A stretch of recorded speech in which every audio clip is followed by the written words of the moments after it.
नमस्कार साथियों, स्वागत है आपका कुचामन ऑनलाइन क्लासेस के इस डिजिटल प्लेटफॉर्म पर। चतुर्थ श्रेणी कर्मचारी भर्ती में कंप्यूटर के 5 क्वेश्चन आने वाले हैं, तो हमारा टारगेट रहेगा कि हम उन पांचों के पांचों को सही करें। हमारे सिलेबस में एक टॉपिक है सॉफ्टवेयर। आज का अपना टॉपिक क्या है? सॉफ्टवेयर। ठीक है, अब सॉफ्टवेयर क्या होता है, अपन एक जनरल परिभाषा देखें तो अपन कह सकते हैं कि ऐसी चीज जिसको अपन ना छू सकते हैं और ना ही देख सकते हैं। हार्डवेयर की अपन परिभाषा क्या पढ़ते हैं कि जिसको छू सकते हैं, जिसको देख सकते हैं, वो हार्डवेयर कहलाता है, और जिसको अपन नहीं छू सकते, नहीं देख सकते, वो क्या कहलाता है? सॉफ्टवेयर। तो अपन इसके आज कुछ एक क्वेश्चन देखने वाले हैं। तो सबसे पहला अपना क्वेश्चन है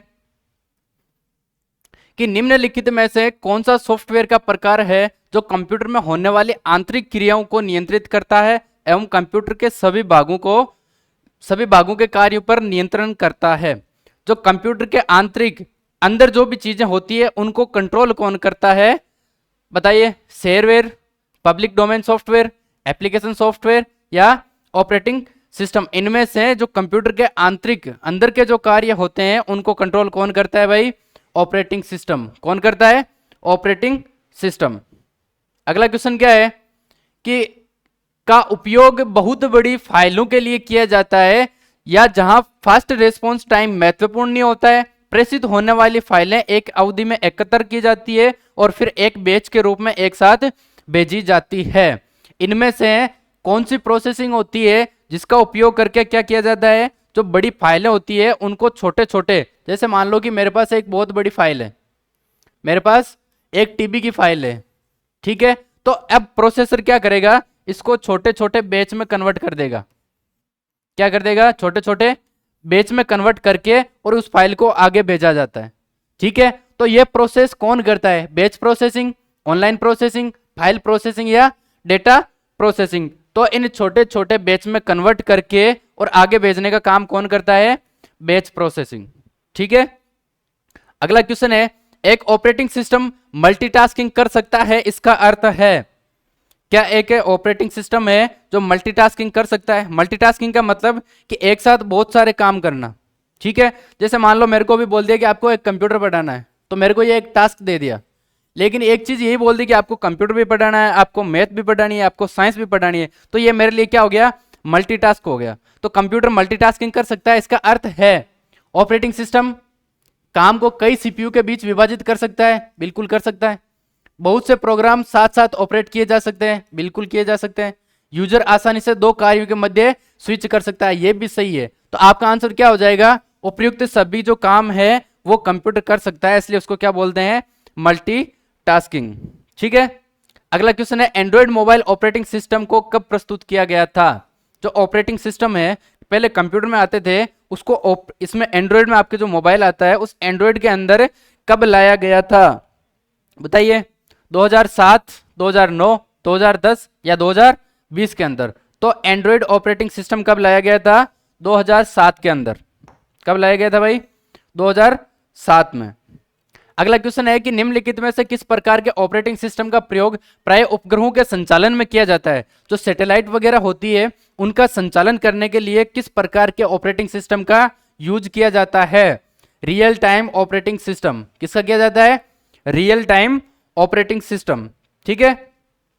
अगला क्वेश्चन है, निम्नलिखित में से किस टेबल में ऑपरेटिंग सिस्टम फाइलों की जानकारी रखता है? देखिए, इनमें से कौन से ऑप्शन के अंदर जो है कि ऑपरेटिंग सिस्टम की जो फाइलें होती है उनकी जानकारी रखी जाती है? बताइए। फाइल इंडेक्स टेबल या file allocation table, directory index table या उपयुक्त सभी। देखिए, फाइल एलोकेशन टेबल का काम क्या होगा कि ऑपरेटिंग सिस्टम की जो फाइलें होगी उनकी जानकारी रखेगा। अगला क्वेश्चन,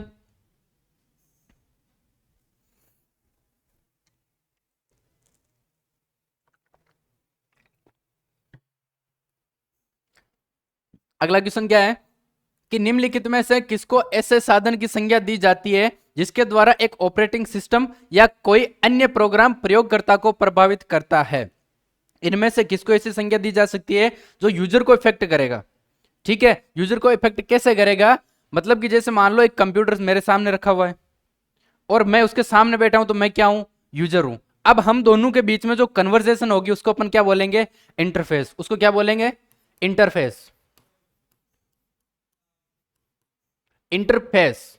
ठीक है, तो अब दोनों के बीच में जब कन्वर्सेशन होगी तभी मेरे ऊपर इफेक्ट होगा, दोनों के बीच में कुछ ना कुछ तो होगा, तभी इंटरफेस होगा। तो अपन कौन सी इसमें संज्ञा दे जा सकते हैं? Program front end, programming interface, user login या यूजर इंटरफेस। यूजर इंटरफेस का मतलब कि कंप्यूटर और जो यूजर होता है, जो काम करने वाला होता है, उन दोनों के बीच में होने वाली कन्वर्सेशन को क्या बोलते हैं अपन? User interface. ठीक है, अगला क्वेश्चन है, कंप्यूटर सिस्टम को कमांड भेजने के लिए इनमें से स्क्रीन पर डिस्प्ले हुए चित्रों जिन्हें आइकन कहा जाता है और मेन्यू का प्रयोग कौन करता है? ठीक है, कंप्यूटर सिस्टम को कमांड, कमांड क्या होती है कि जैसे कंप्यूटर पर काम कर रहे हो, आप उसको कुछ भी निर्देश दे रहे हो, कुछ भी ऑर्डर दे रहे हो, उसको क्या बोलते हैं? कमांड। जैसे मैंने बोल दिया कि प्रिंट, इसको कंप्यूटर को बोला कि ये फाइल मेरे को प्रिंट करके देनी है, तो मैंने उसको क्या दी? कमांड दी। मैंने बोला कि इस सारे टेक्स्ट को बोल्ड करना है, मैंने उसको क्या दिया? कमांड दिया। तो ये काम कौन करता है? आपके GUI। कौन करता है? GUI। GUI की फुल फॉर्म क्या होती है भाई? Graphic user interface. क्या होती है? Graphic user interface. ठीक है, अगला क्वेश्चन, निम्नलिखित में से यूनिक्स का विकास कब हुआ? यूनिक्स का विकास कब हुआ? 1950 में, 1955 में, 1960 में या 1969 में? कब हुआ भाई? 1969 क्या हुआ? यूनिक्स का विकास हुआ था। ठीक है, अगला क्वेश्चन देखते हैं कि रेड हैट, उबुंटू और क्रोमियम इत्यादि किसके उदाहरण है? जो रेड हैट है या उबुंटू है या क्रोमियम है, ये सारे किसके उदाहरण है? लाइनक्स आधारित ऑपरेटिंग सिस्टम। किसके उदाहरण है? लाइनक्स आधारित ऑपरेटिंग सिस्टम। अगला क्वेश्चन, ऑपरेटिंग सिस्टम का वे कौन सा भाग है जो सीपीयू में होने वाले कार्यों को निर्देशित करता है? सीपीयू के अंदर जो भी काम हो रहा है उसको ऑर्डर कौन देता है, उसको निर्देश कौन देता है? कर्नेल, फाइल, फोल्डर या BIOS? कौन देता है भाई? कर्नेल देता है। कौन देता है? कर्नेल। ठीक है, अगला क्वेश्चन, एक्सेस टाइम क्या होता है? एक्सेस टाइम, एक्सेस टाइम क्या होता है? प्रारंभिक समय, निर्देशन देने का समय, पहुंचने का समय या निर्देश देने के बाद से लेकर निर्देश के पूरा होने के बीच का समय। देखो एक्सेस टाइम क्या होता है, आपने ये वर्ड पहले सुना होगा एक्सेस। जैसे आपने कुछ ऑनलाइन क्लासेस का ऐप खरीदा, ठीक है, तो यहां से आपको क्या दिया गया? उसका एक्सेस दिया गया। एक्सेस टाइम क्या होता है कि निर्देश देने के बाद से लेकर निर्देश के पूरा होने के बीच का जो समय होगा वो क्या कहलाएगा? Access time. ठीक है, अगला क्वेश्चन है, प्रत्येक डिस्क के लिए निम्नलिखित में से कौन सी डायरेक्टरी आवश्यक है? कौन सी है भाई? Root directory. कौन सी आवश्यक है प्रत्येक डिस्क के लिए? Root directory. ठीक है, अगला क्वेश्चन, निम्नलिखित में से फाइल सिस्टम NTFS का पूरा नाम क्या है? What is the full form of NTFS? बताइए, NTFS का पूरा नाम? Never terminated file system, new type file system, new technology file system या now time fix system? NTFS की फुल फॉर्म क्या है? New technology file system. New technology file system. अगला question है कि सिस्टम कॉल के माध्यम से यूजर के कार्यों के लिए ऑपरेटिंग सिस्टम की सर्विसेज प्रदान करता है? कौन करता है? सिस्टम कॉल किसके माध्यम से यूजर के कार्यों को ऑपरेटिंग सिस्टम की सर्विसेज प्रदान करता है? देखिए, सिम्बियन, डायरेक्टरी, पोस्ट या API? कौन करता है? API। अगला क्वेश्चन, कंप्यूटर की सेंट्रल प्रोसेसिंग यूनिट के मैनेजमेंट का कार्य कौन करता है? CPU के मैनेजमेंट का कार्य कौन करता है? CPU मतलब सेंट्रल प्रोसेसिंग यूनिट, तो उसके मैनेजमेंट का कार्य कौन करता है? Processing management. कौन करता है भाई? उसके जो प्रोसेस करना है, प्रोसेस करने का जो भी चक्र है उसका मैनेजमेंट कौन करता है? Processing management. ठीक है, अगला क्वेश्चन, वर्तमान समय में एप्लीकेशन सॉफ्टवेयर एक इंटरफेस युक्त सॉफ्टवेयर होते हैं, इस प्रकार के सॉफ्टवेयर को क्या कहा जाता है? मतलब कि ऐसे एप्लीकेशन सॉफ्टवेयर जो क्या होते हैं? इंटरफेस युक्त होते हैं, उन सॉफ्टवेयर को क्या कहा जाता है? अभी बताया था GUI, ग्राफिकल यूजर इंटरफेस। जिनके दो कंप्यूटर और यूजर के बीच में जब इंटरफेस होता है उसको किसके थ्रू होता है? कौन से एप्लीकेशन सॉफ्टवेयर में होता है? ग्राफिकल यूजर इंटरफेस में। ठीक है, अगला क्वेश्चन है कि पहले से ऑन कंप्यूटर को रीस्टार्ट करना क्या कहलाता है? पहले से जो कंप्यूटर ऑन है अपन उसको वापस रीस्टार्ट करते हैं, उसको क्या कहते हैं? Cold booting, warm booting, shut down या लॉगिंग ऑफ? पहले से ऑन कंप्यूटर को रीस्टार्ट करना कहलाता है वार्म बूटिंग। क्या कहलाता है भाई? Warm booting. अगला क्वेश्चन देखते हैं कि यूनिक्स का पूर्ण नाम है, यूनिक्स की फुल फॉर्म क्या है? Union information computer system, uniplex inter computer circuit, uniplex information and computing system, union info character system. बताइए यूनिक्स की फुल फॉर्म क्या है? देखिए uniplex information and computing system, Unix. निम्नलिखित में से रिसाइकल बिन के बारे में असत्य कथन है। रिसाइकल बिन क्या होता है कि जब भी कंप्यूटर में कोई फाइल डिलीट की जाती है तो वो कहां पर जाती है? रिसाइकल बिन में। कंप्यूटर में उसकी स्टोरेज में से डिलीट होती है, लेकिन कहां जाके सेव होती है? रिसाइकल बिन के अंदर। ठीक है, तो इसमें कथन पढ़ते हैं कि रिसाइकल बिन में डिलीट की हुई फाइल मिल जाती है। बिल्कुल मिल जाती है। रिसाइकल बिन से फाइल कभी भी रिस्टोर की जा सकती है। बिल्कुल की जा सकती है। किसी फाइल को रिसाइकल बिन में भेजकर डिस्क के फ्री स्पेस को बढ़ा सकते हैं? नहीं बढ़ा सकते। जब कंप्यूटर में से फाइल डिलीट होती है तब तो उसकी स्पेस बढ़ती है, लेकिन वो फाइल रहती तो कंप्यूटर में जात के रिसाइकल बिन के अंदर सेव हो जाती है, तो स्पेस तो नहीं बढ़ा, तो ये बात गलत हो गई। एम्प्टी रिसाइकल बिन द्वारा इसको एम्प्टी किया जा सकता है। बिल्कुल, जैसे अपन अपने फोन में से कोई भी फोटो डिलीट करते हैं तो वो कहाँ जाके सेव होती है? रिसेंटली डिलीटेड एक नाम का फोल्डर होता है, उसमें सेव होती है। उसी हिसाब से कंप्यूटर का वो फोल्डर क्या कहलाता है? रिसाइकल बिन कहलाता है। अगला क्वेश्चन है कि निम्नलिखित में से अलग है, इन चारों में से अलग क्या है? आपके एक तरीके से रीजनिंग का सवाल आ गया।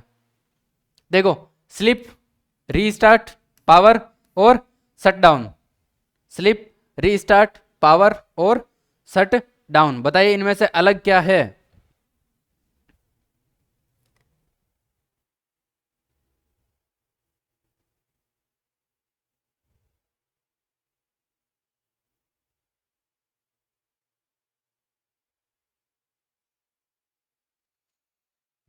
देखिए slip, restart, power, shut down, इनमें से अलग क्या है? पावर। ठीक है, अगला क्वेश्चन है यूजर और एप्लीकेशन सॉफ्टवेयर द्वारा दिए गए निर्देशों को रीडेबल फॉर्मेट में बदलकर कर्नेल तक पहुंचाने का कार्य कौन करता है? जब आप कंप्यूटर को कोई भी निर्देश देते हो तो उसको कंप्यूटर के लिए पढ़ने रीडेबल फॉर्मेट के अंदर कौन कन्वर्ट करता है तथा उसको कर्नेल तक पहुंचाता है? कर्नेल कहां होती है? सीपीयू के अंदर। ठीक है, तो ये काम कौन करता है? कर्नेल, सेल, ऑपरेटिंग सिस्टम या एम्पलीफायर? कौन करता है भाई? सेल। कौन करता है? सेल। क्या करता है कि यूजर और एप्लीकेशन सॉफ्टवेयर द्वारा जो भी दिशा निर्देश आए हैं उनको रीडेबल फॉर्मेट में बदलकर कर्नेल तक पहुंचाता है। ठीक है, अगला क्वेश्चन है ऑपरेटिंग सिस्टम नहीं है, इनमें से कौन सा ऑपरेटिंग सिस्टम नहीं है? Embedded operating system, distributed operating system, multi level operating system या रियल टाइम ऑपरेटिंग सिस्टम। तो ये जो मल्टी लेवल ऑपरेटिंग सिस्टम है ना, ऐसा कोई ऑपरेटिंग सिस्टम नहीं होता है।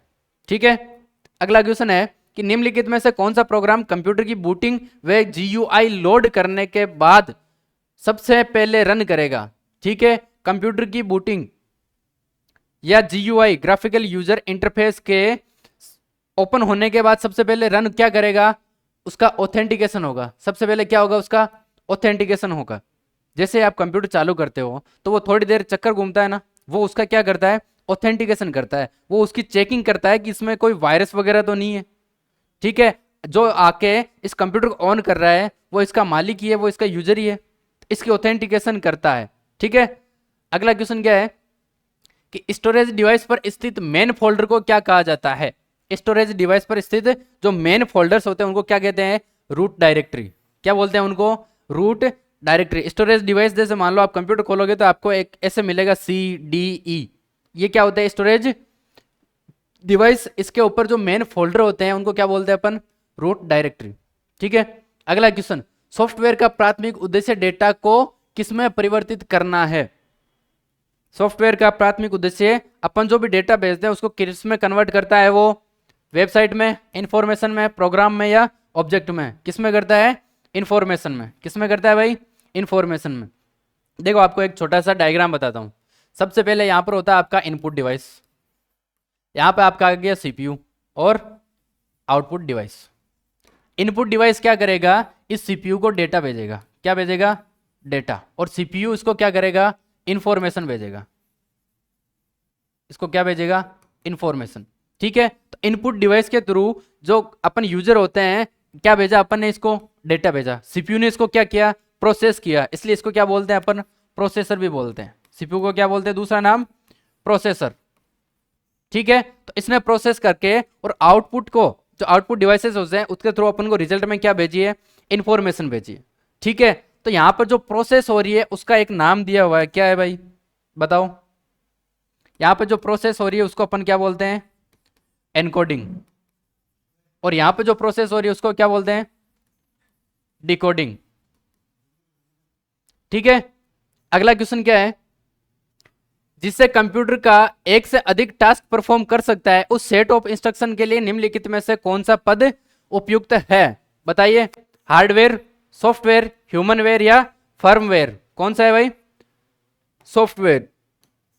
ठीक है, अगला क्वेश्चन है, संकेतों का ग्रह जो कंप्यूटर को बताता है कि किसी विशेष काम को कैसे किया जाएगा क्या कहलाता है, आंकड़ा संगणना, फाइल, प्रोग्राम या सूचना, क्या कहलाता है, प्रोग्राम। प्रोग्राम क्या करता है कि एक ऐसा संकेतों का संग्रह है जो कंप्यूटर को बताता है कि किसी विशेष काम को करना कैसे। कोई भी वेबसाइट बनाई जाती है तो उससे पहले क्या की जाती है, उसकी प्रोग्रामिंग की जाती है, उसका प्रोग्राम लिखा जाता है। ठीक है, अगला क्वेश्चन क्या है कि यदि कंप्यूटर में प्रिंटर या स्कैनर जैसी नई डिवाइस अटैच की जाती है तो डिवाइस का प्रयोग किए जाने से पहले इंस्टॉल क्या किया जाना पड़ेगा। आपने कोई भी प्रिंटर ऐड किया तो ऐड करके उसको रन करने के लिए, उसको चलाने के लिए सबसे पहले उसका ड्राइवर डाउनलोड करना पड़ता है। ठीक है, तो कोई भी ऐसी चीज या कोई भी डिवाइस अपन अटैच करते हैं तो सबसे पहले उसका ड्राइवर डाउनलोड करना पड़ता है। अगला क्वेश्चन है कि एक सॉफ्टवेयर प्रोग्राम जो आपके कंप्यूटर पर कार्य क्षमता को जोड़ता है या आपके कंप्यूटर को बेहतर प्रदर्शन करने में मदद करता है। आपके कंप्यूटर को बेहतर प्रदर्शन मतलब कि आपका कंप्यूटर एक तो हैंग होके चलता है और एक सुपरफास्ट स्पीड में चलता है, तो बेहतर प्रदर्शन करने के लिए किसका यूज किया जाता है, हमेशा यूटिलिटी प्रोग्राम का। किसका किया जाता है, यूटिलिटी प्रोग्राम का।